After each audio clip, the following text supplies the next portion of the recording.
Hi, this is Dr. Swapna working as zoology lecturer in Sir CRT College for Women, Eluru. Today I am going to discuss about shellfish culture and the topic is seed production.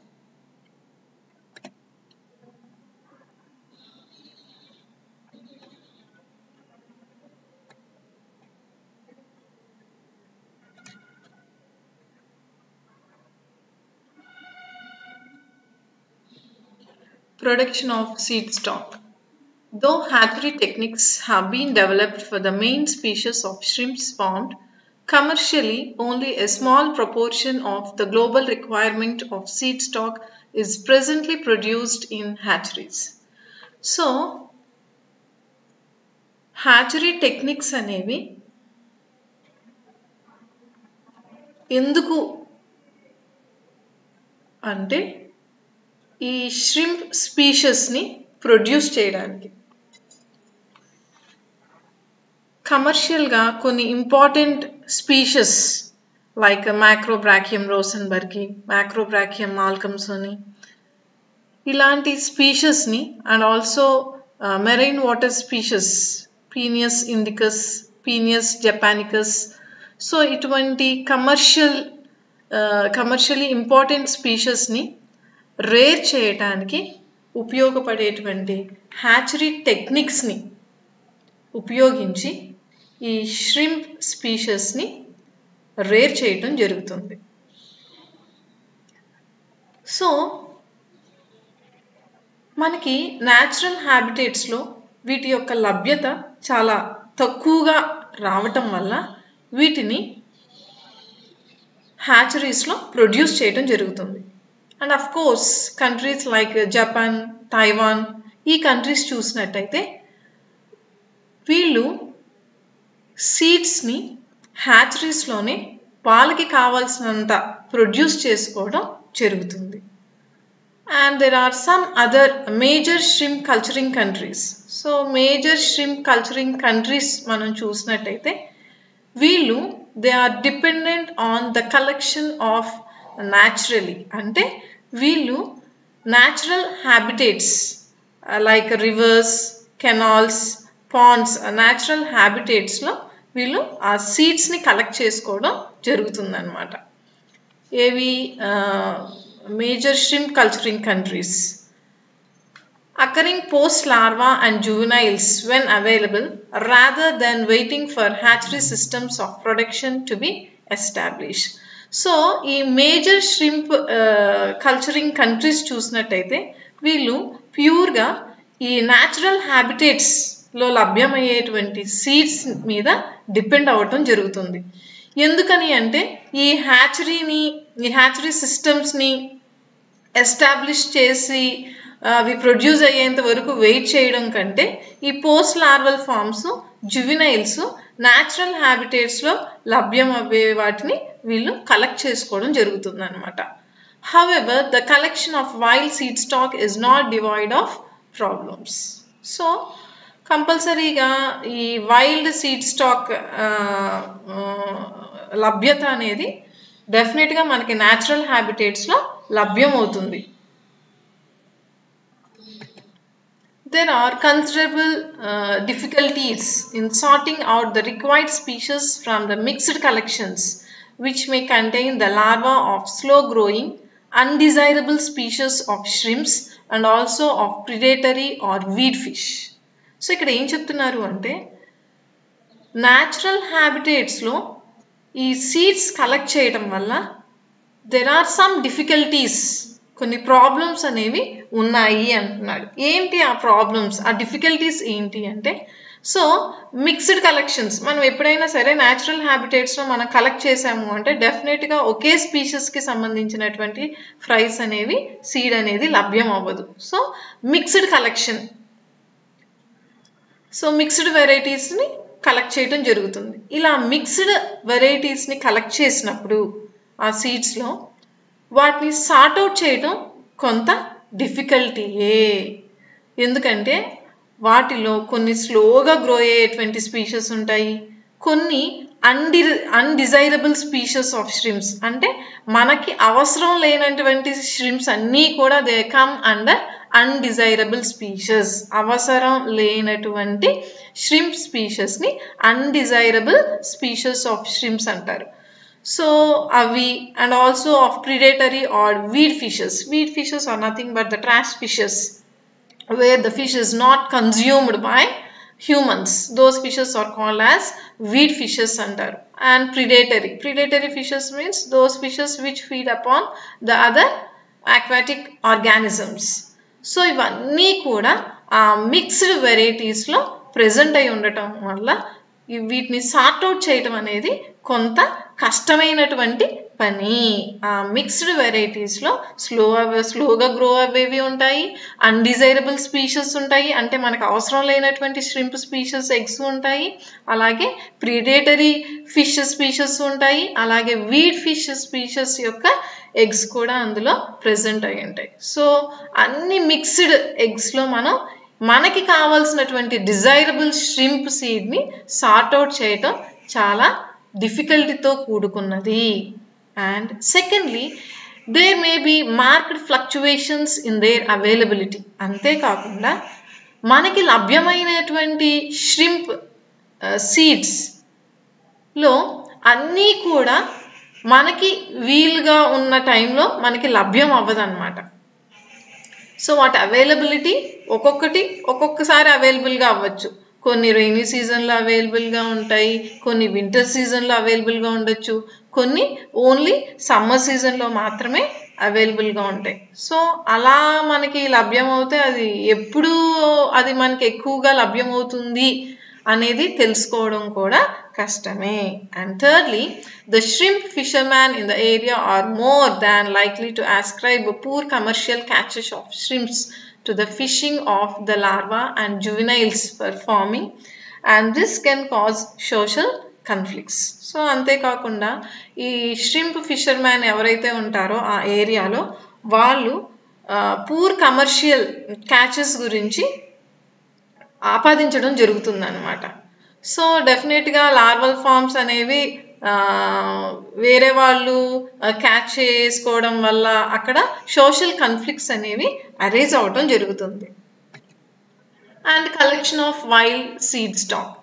So coming to the collection of wild seed stock, the traditional system of stocking Pond's with post larva and fry brought in by incoming tidal water is still practiced in many Asian countries.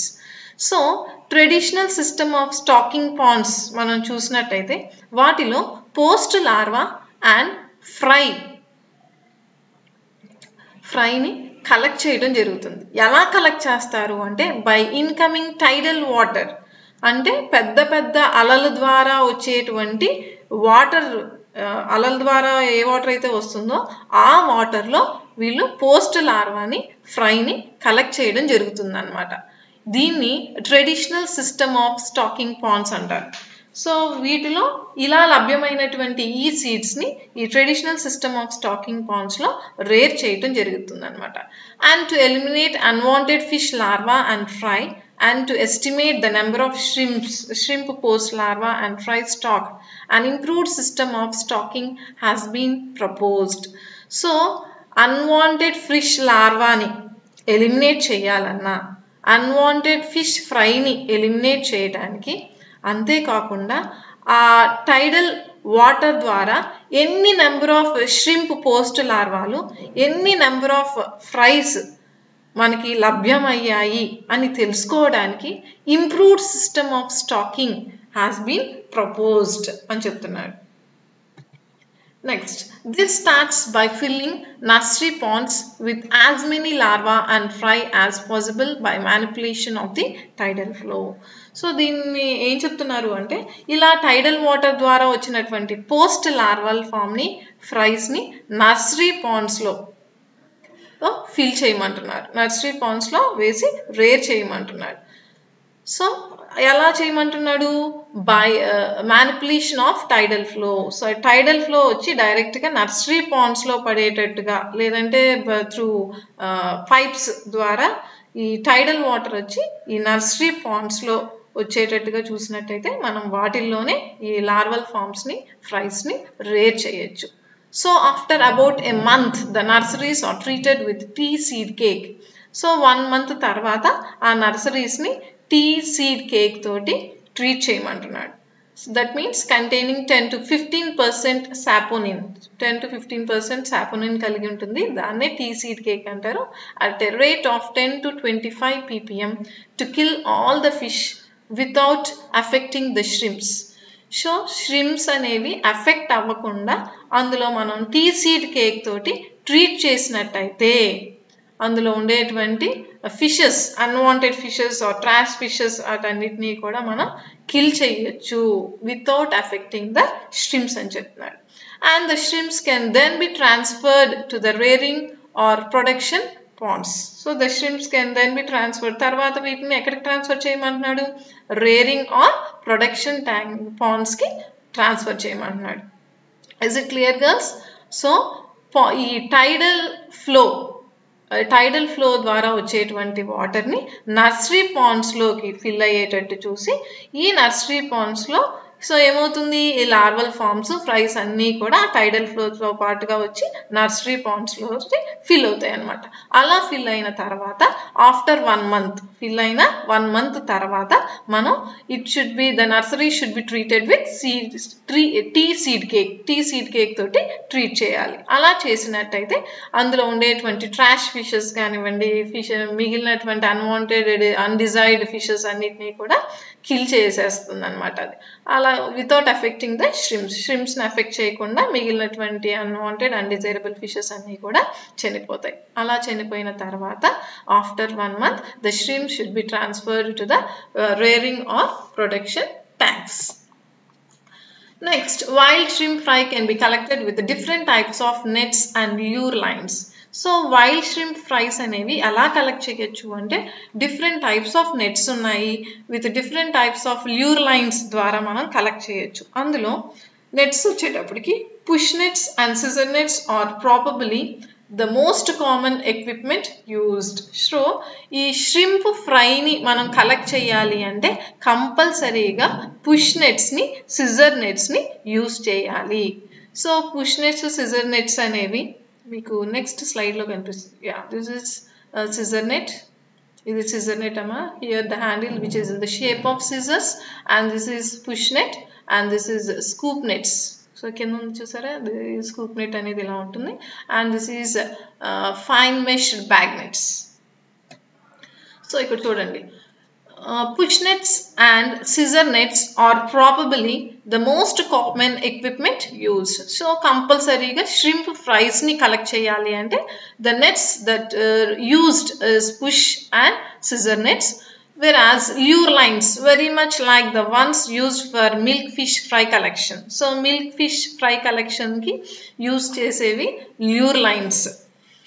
Lure lines లాంటివి milk ఫిష్ని collect చేయడానికి కూడా, milk fish ఫ్రైస్ని collect చేయడానికి కూడా use చేస్తారు అంటున్నారు. And which are then remove using scoop nets. తర్వాత వాటిని scoop nets తోటి రిమూవ్ చేయొచ్చు అని చెప్తున్నాడు. Next fine meshed bag nets. ఇందాక మీకు చూపించాను కదమ్మా, fine meshed bag nets with receptacle at the cord end are also placed against tidal currents at high tides in creeks, canals or in sluice gates for catching incoming fry. So sluice gates ante enti ante inka inlet pipe ani cheppukovachu. Inlet where the water comes into the pond, that is called as sluice gates. So itvanti sluice gates దగ్గర కానివ్వండి, canals దగ్గర కానివ్వండి, creeks are nothing but the water channel in the oceans, వీటిని creeks అంటారు. So ఈ చోట్ల మనం ఈ టైడల్ కరెంట్స్, హై టైడ్స్ వచ్చినప్పుడు మనం ఈ ఫైన్ మెష్డ్ బ్యాగ్ నెట్స్ని మనం అమర్చినట్టయితే దానికి అగెయినెస్ట్గా, హై టైడ్స్కి అగెయినెస్ట్గా ఫైన్ మెష్డ్ బ్యాగ్ నెట్స్ని మనం అమర్చినట్టయితే అందులో all the fries which are collected in the cod and రెసెప్టికల్లో ఫ్రైస్ అన్నీ కూడా కలెక్ట్ అవుతాయి and are removed at frequent intervals. So frequent ఇంటర్వెల్స్లో వాటిని రిమూవ్ చేయాలి. సో ఏంటి అవి ఎలా ఉంటుందంటే మీకు ఒకసారి చూపిస్తానమ్మా. సో ఇది systematic diagram of shooting net అంటారమ్మా. ఈ షూటింగ్ నెట్ లో మీకు card end, so this is called the card end అంటారు, దీన్ని కార్డ్ ఎండ్ రింగ్ అంటారమ్మా. సో ఇక్కడ కలెక్ట్ అవుతుంది, ఇక్కడ క్లియర్గా వేసారు చూడండి అమ్మా, కార్డ్ ఎండ్ రింగ్ అని. సో ఈ కార్డ్ ఇక్కడ ఫ్రైస్ అనేవి ఇక్కడికి ఎంటర్ అవుతాయి అన్నమాట. That means this is the place where the fries enters into this card end ring, ఇందులోకి ఎంటర్ అవుతాయి అన్నమాట. ఓకేనమ్మా. So fine mesh bag nets with a receptacle at the cord end are also placed against tidal currents at high tides in creeks, canals or in sluice gates for catching incoming fry. So incoming fry ni high tides vachinappudu daniki against ga fine mesh bag nets pettinataithe anduloki fries anevi collect avutayi, and the fry collect in the cord end receptacle or removed at frequent intervals. So frequent intervals lo vaatini remove cheyalanamata. So ivi already chusaru kada, scissor nets, push nets, scoop nets, and this is fine mesh bag nets. So ఇది కూడా చూసారు కదా, card and ring ఎలా ఉంటుంది అనేది ఇక్కడ కింద Zoom చేశారమ్మా.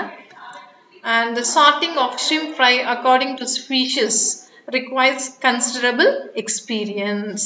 So sorting of shrimp fry according to species అంటే మనం ఏ shrimp species నైతే మనం కలెక్ట్ చేయాలనుకుంటున్నామో, మనకు కావాలనుకుంటున్నామో అటువంటి shrimps ని సార్ట్ అవుట్ చేయాలి అంటే, సెలెక్ట్ చేయాలి అంటే దానికి కొంత కన్సిడరబుల్ ఎక్స్పీరియన్స్ అనేది అవసరం. ఎక్స్పర్ట్స్ మాత్రమే వాటిని సార్ట్ అవుట్ చేయగలరు అనమాట.